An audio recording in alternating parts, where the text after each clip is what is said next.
नमस्कार मंडळी, चला तर करूया वर्षभर टिकणारी अशी ही कोकणी आंबा पोळी। वर्षभर टिकणारी आंबा पोळी किंवा आंब्याचा साठा मी यात तुमका घालून दाखवतले। मस्त आंब्याचं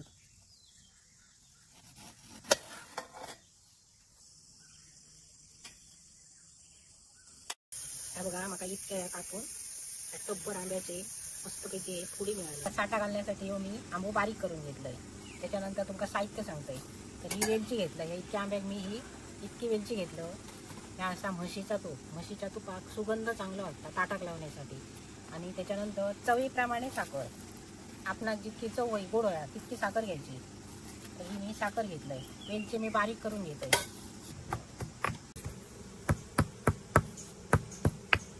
मिक्सराक लावून घेतोय। तर मिक्सराक आंबो लावताना त्याच्यात पाणी एकही थेंब टाकायचा नाही, तरच तुमचा या साठा टिकताला आणि मस्त राहताला आणि चवीकय होताला। पाणी अजिबात घालायचं नाही, नुसता या वाटून घ्यायचा। या मी आता मिक्सरच्या भांड्यात भरून घेतलं। हे आता मी वाटून घेतो आणि सगळा वाटून झाला ना की मी तुमका कसा करू काय दाखवतोय। मी आता साठा ह्या शिजवण्यासाठी म्हणजे मी कशा प्रकारे करतोय त्या तुमका दाखवतोय।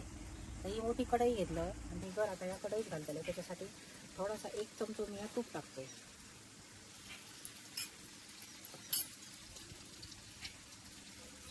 आता ह्यो आंब्याचा गर मी याच्यात टाकतो।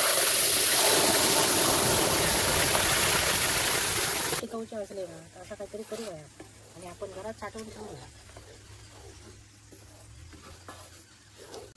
याच्यात मी आता चवीप्रमाणे साखर टाकतोय।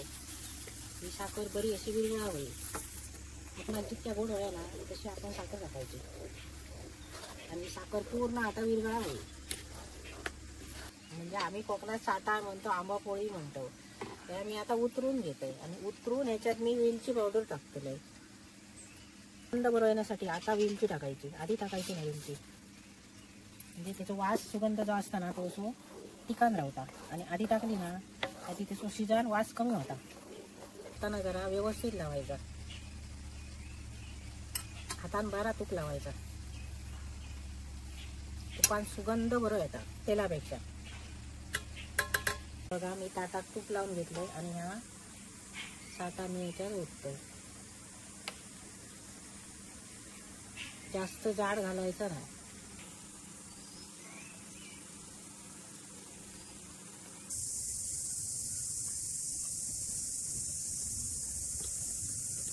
मस्तपैकी अशी आंबा पोळी झाली आहे। थोडी थोडी काढा आणि हो माझा व्हिडिओ आवडला तर लाईक करा, शेअर करा आणि सबस्क्राईब करा।